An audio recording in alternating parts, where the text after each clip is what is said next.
நான் தியானிக்க எடுத்த பொழுது மிகவும் ஆச்சரியப்பட்டேன், மிகவும் சந்தோஷப்பட்டேன். காரணம் என்னங்கன்னா, ஆரம்பத்தில் எழுதுனதை இந்த சங்கீதத்தினுடைய கடைசி வசனத்திலே முடிப்பார். என் ஆத்மாவே கர்த்தரை ஸ்தோத்திரி அப்படின்னு சொல்லிட்டு கடைசி வார்த்தையாகவும் என் ஆத்மாவே கர்த்தரை ஸ்தோத்திரின்னு முடிச்சிருப்பார். எவ்வளவு கர்த்தரை உணர்ந்திருந்தால், எவ்வளவு கர்த்தரை நேசித்திருப்பார் என்றால் இந்த சங்கீதம் எழுதப்பட்டிருக்குன்னு நான் மிகவும் ஆச்சரியப்பட்டு போனேன், அதிசயப்பட்டு போனேன் என்பதுதான் உண்மை. நான் ஆண்டவர்கிட்ட கேட்டேன், ஆண்டவரே இந்த ஒரு தலைப்பில் வச்சு பேசிகிட்டு இருக்கிறோம் அப்படின்னு சொல்லி. நேற்று அதாவது காலை 5 மணி வரைக்கும் இதுக்கு ஒரு தலைப்பு நான் கொடுத்துருந்தேன், உன் பார்வை யார் மீது. இந்த சங்கீதத்துக்கு ஒரு தலைப்பு வச்சுருந்தேன். ஆனால் 5:30 மணிக்கு நான் எழுந்து இன்றைக்கி நான் என்ன ஆண்டவருடைய சங்கீதம் படிக்க போகிறேன்னு சொல்லி தியானத்தை உட்கார்ந்துருக்கிறப்போ ஆண்டவர் என்னோடு பேசினது. என் மனைவி இப்போ தான் பாத்ரூம் போகிறாங்க, அவங்க தான் எனக்கு சாட்சி. அப்போ அது கண்ணை மூடி அதிகமாக ப்ரேயர் பண்ணலை, ஒரு 5 நிமிஷம் ப்ரேயர். அப்போது இந்த தலைப்பு என்னன்னு சொன்னான்னு கேட்டிங்கன்னா, இந்த வருஷத்தை நம்ம முடிக்க போகிறோம். மாஸ்டர் சொன்னார், வருகின்ற வருஷம் நன்மையாக உறுதிப்படுத்தினார். தலைப்பு என்னன்னு கேட்டிங்கன்னா, உன் கண்ணீரும் வீணாகாது, உன் காத்திருப்பும் வீணாகாது அப்படின்னு சொல்கிறப்படிங்க. எங்கே இருக்குது அல்லது இதுக்கு நான் உறுதிப்படுத்துறதுக்கு என்ன வசனம் வேணும்? எனக்கு தலைப்புன்னு உறுதிப்படுத்துறதுக்கு எரேமியா 1ஆம் அதிகாரம் 9வது வசனத்தை எடுத்து பாருங்க. யாராவது கொஞ்சம் வாசிங்க. 9வது வசனம், நீங்கள் என்னிடத்தில் திரும்பி. எரேமியா 9ஆம் அதிகாரம் 9வது வசனம். கர்த்தர் தமது கரத்தை நீட்டி என் வாயை கூட்டிலோ என் வார்த்தையின் வாய் வைத்து. எரேமியா 1:9. எரேமியா 1:9. எரேமியா 1:9 பார்க்குறாங்க. நீங்கள் என்னிடத்தில் திரும்பி என் கற்பனைகளை கைக்கொண்டு அவைகளின்படி செய்வீர்களானால் உங்களிலே கல்லுண்டு போனவர்கள் வானத்தின் கடையாந்தரத்திலும் இருந்தாலும் அங்கே இருந்து சேர்த்து என் நாமம் விளங்கும்படி அவரை தெரிந்த ஸ்தலத்துக்கு கொண்டு வருவேன் என்றும் தேவனே என் தேசனாகிய மோசையை கட்டளையிட்ட வார்த்தையை நினைத்தது. என்ன சொல்றாருன்னா, என்னுடைய கற்பனைகளை கை கொண்டீங்கன்னா உங்களை நான் ஆசீர்வதிக்க போதுமானவராக இருக்கிறேன். அதைத்தான் தாவீதும் செய்தார். அதைத்தான் சொல்றாரு. அந்த கற்பனைகளை கை கொண்டதுனால தான் தாவீது சொல்றாரு, என் ஆத்துமாவே. உங்களுடைய ஆத்மான்னு சொல்ல, அவர் நமக்குள்ள அவருடைய ஆத்மாவை. நான் நிறைய தடவை சொல்லுவேன், ஜோதியின் ஆத்மாவே கர்த்தரை ஸ்தோத்திரி. நமக்கு 2 வகையான மனசு. சப்கான்ஷியஸ் மைண்ட் ஒன்று இருக்குது, சுயமாக சிந்திக்கக்கூடிய மைண்ட் இருக்குது. நம்ம சப்கான்ஷியஸ் மைண்டில் நடக்கும் பொழுது நம்ம நல்லபடியாக நடக்கும். ஆனால் நம்மளோட பேசுவார், இது செய்யாத, இது செய் அப்படின்னு சொல்லுவாங்க. ஆனால் அந்த இதையை நம்ம ஒதுக்கி வச்சு போட்டு நம்ம என்ன பண்ணணும்னா நம்ம சொந்த வழியில் நடக்க ஆரம்பிச்சிடும். அதை தாவீது சொல்கிறாரு, என் ஆத்துமாவே, என் ஆத்துமாவே கர்த்தரை ஸ்தோத்திரி, என் முழு உள்ளமே. என் முழு உள்ளம் என்னது? என் சிந்தனை. என் சிந்தனையே அவன் ஸ்தோத்திரி. அவர் செய்த சகல உபகாரங்களையும் மறவாது. அது என்னென்ன செஞ்சாரு அப்படிங்கிறத மறவாது அப்படிங்கிறத சொல்கிறாரு. அதுக்கு ஆதாரமாக எந்த வசனம் பார்த்தீங்கன்னா, அவர் என்ன சொல்றாருன்னா, அவரை நம்ம என்ன சொல்றாரு, 14வது வசனம் பாருங்க. நம்முடைய உருவம் இன்னதென்று அவர் அறிவார், மண்ணென்று நினைவு கூறுகிறார். அப்போ நம்ம மண்ணென்று ஏன் நினைவு கூறாருன்னு பார்த்தீங்கன்னா, ஏன் நம்ம ஆத்மாவை ஸ்தோத்திரிக்க சொல்றாருன்னு பார்த்தீங்கன்னா, இந்த மண்ணான சரீரம் என்ன போயிடுமா? மண்ணுக்கு போயிடுமா.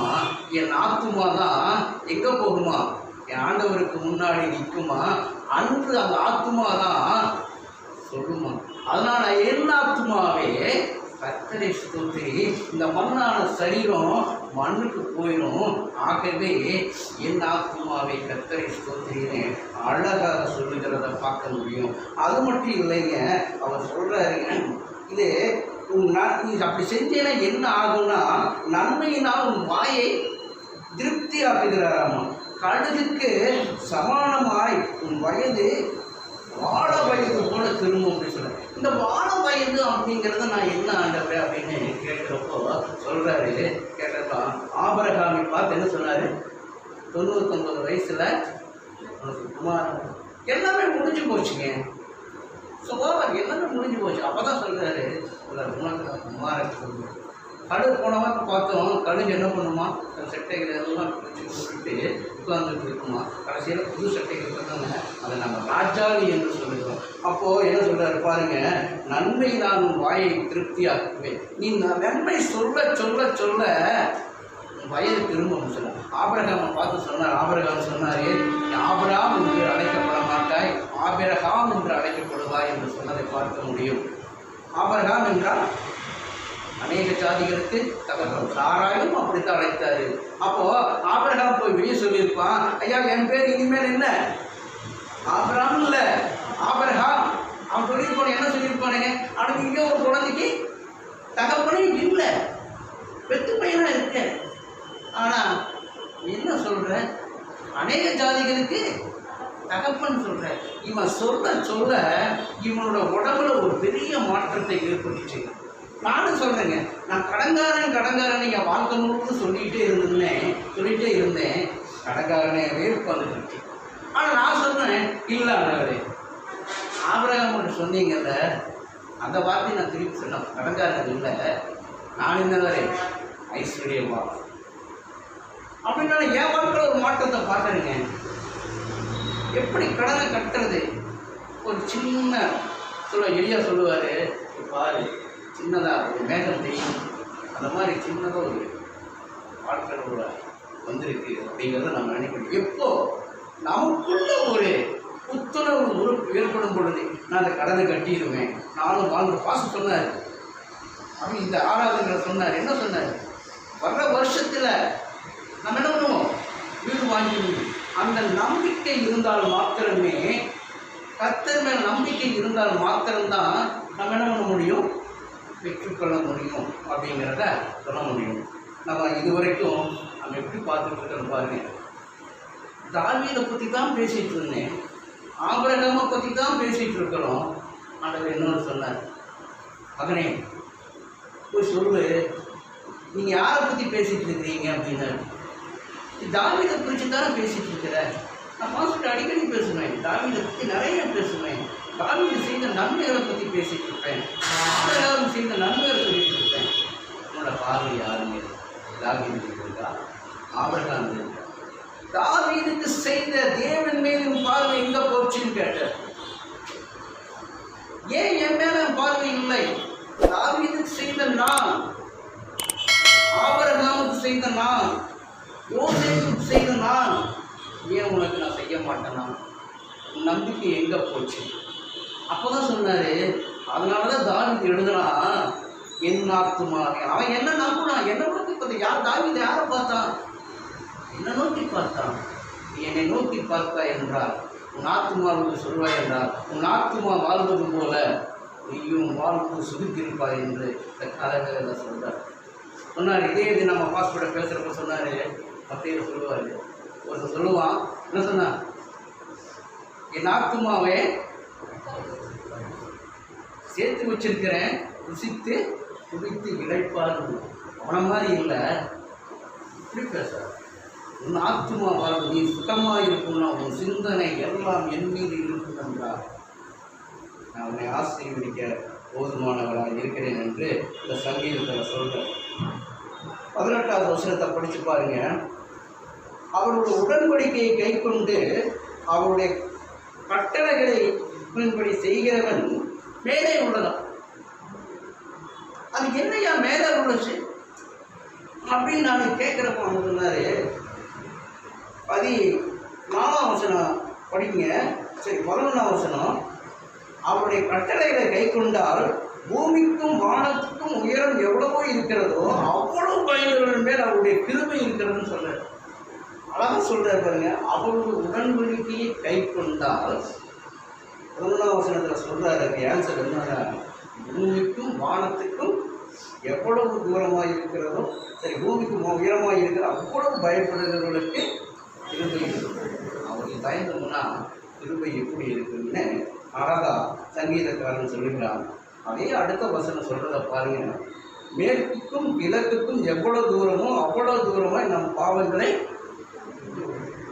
நம்ம போன வாரம் நம்ம பார்த்தோம். விடியலை நோக்கி யூதர்கள் எப்படி இருந்து பார்க்குறாங்க? சாயங்காலத்திலிருந்து காலையில் போகிறாங்க. இங்கே சொல்கிறாரு கிழக்குக்கும் மேற்குக்கும் நம்ம சொல்லி பழகியிருக்கோம். ஆனால் இங்கே சங்கீதக்காரன் சொல்கிறான் மேற்குக்கும் கிழக்குக்கும். அவன் என்ன நின்றுருக்கிறான்னா, நான் பாவம் செஞ்சு நான் அஸ்தமனத்தோட சூழ்நிலை நின்றுட்டு இருக்கிறேன், என் வாழ்க்கை முடிய போகிற சூழ்நிலை நின்றுட்டு இருக்கிறேன், எல்லாமே முடிஞ்சு போகிற சூழ்நிலை இருக்கிறார். அப்போ ஆனந்த் சொன்னாரா, நீ அஸ்தமனம் ஆக போவதில்லை, கிழக்கை நோக்கிப்பார், விடியலை நோக்கிப்பார், என்னை நோக்கிப்பார், அஸ்தமனம் உதயமாக போகிறது. அதான் சொல்றாரு, மேற்குக்கும் கிழக்குக்கும் எவ்வளவு தூரமோ அவ்வளவு தூரம் நம்மளுடைய பாவங்களை விட்டு விலகி விட்டேன். ஆகவே நீ சொல்லாத என் வாழ்க்கை அஸ்தமனம் ஆயிடுச்சு, என் வாழ்க்கை முடிஞ்சு போயிடுச்சு அப்படி நீ நினைக்காத. கிழக்கிலிருந்து மேற்கை நோக்கி வா. கிழக்கிலிருந்து தான் உனக்கு நற்செய்தி வருகிறது. வருகின்ற மாதத்தில் நம்ம பார்க்க போகிறது கிழக்கிலிருந்து உனக்கு நற்செய்தி வந்த மாதிரி. நீ மேற்கை நோக்கி போகாதே, கிழக்கை நோக்கி வா, உனக்கு நற்செய்தி என்று சொல்லப்படுகிறத பார்க்கலாம். அப்படியே சொல்றாரு. என்ன சொல்றாரு பாருங்க, 20வது வசனத்தை பாருங்க, அழகா சொல்லுவாரு. கர்த்தருடைய வார்த்தையை கேட்டு வசனத்தின்படி செய்கிறவர் பலத்த சௌர்வங்களாகிய அவருடைய தூதர்களே அவர்களை அவரை ஸ்தோத்திரியுங்கள். இவ்வளவு நேரம் நம்ம என்ன கேட்டுட்டு இருந்தோம்? அவருடைய வார்த்தையை கேட்டோம், வார்த்தையை கேட்க போகிறோம். அதுதான் தாவீது சொல்றாரு, அழகாக சொல்றாரு, வசனத்தின்படி செய்கிற பலத்த சௌரியவான்களே அவருடைய வார்த்தையை கேட்கிற நீங்களும் நானும் என்ன பண்ணணுமா? ஸ்தோத்தரிக்கணும். ஸ்தோத்தரிக்கும் பொழுது என்ன கிடைக்கும்னா நன்மையானதை பெற்றுக்கொள்வோம். அடுத்த வசனம் சொல்லுது, கர்த்தருக்கு பிரியமானதை செய்து அவர் பணிவிடைக்காரரே அவருடைய சர்வ சேனைகளே அவருடைய பிரியமானதை செய்யணும்னு சொல்கிறார். சங்கீதக்காரன் சொல்லுவான், பிரியமானதை செய்ய பார்ப்போம். எந்தில் பார்த்தீங்கன்னா 1 நாளாகவும் 17ஆம் அதிகாரம் 1வது அதிகாரத்தில் நீங்கள் படித்து போய் பாருங்கள். அவன் தாவீது எவ்வளவு அழகாக உடன்படிக்கை பற்றி திரைச்சீலைக்கு பின்னாடி இருந்ததுனால அதற்கு ஆலயம் கட்டணும்னு வைராக்கியமாக இருந்தாங்க. அது மட்டும் இல்லைங்க, அபிஷேகம் பண்ணப்பட்ட மனுஷன் மேலே கையை போட மாட்டேன்னு சொன்னானுங்க. ஒவ்வொருத்தையும் வைராக்கியமாக இருந்ததால் ஆண்டவர் அவனை மிகவும் ஆசீர்வதித்தார். ஆசீர்வாதத்துக்கு மட்டும் இல்லைங்க, என்ன சொன்னாருன்னா, என்ன சொன்னாருங்க யாரை சொல்ல முடியுமா? என் இதயத்துக்கேற்றவன் என்று யாரையும் சொல்லலைங்க. நானும் பைபிளை திருப்பி படிச்சு என்னுடைய புத்திக்கு யாரையும் சொல்ல, தாவீதை மாத்திரமா சொல்லியிருக்காரு.